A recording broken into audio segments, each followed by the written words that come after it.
業主要順利出租單位，要有各樣嘅準備。單位樓齡比較高，喉管、家私都會有老化問題，所以出租前都最好為單位進行檢查、維修，避免單位問題顯露喺租客面前。為單位進行清潔、裝修，避免租客覺得唔乾淨、唔舒服。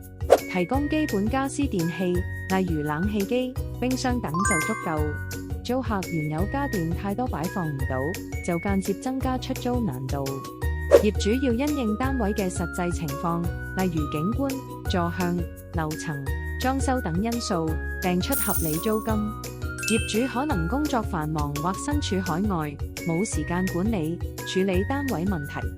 其實業主可以選擇將單位交俾租務管理公司，由專業人士處理所有租賃文件，跟進單位。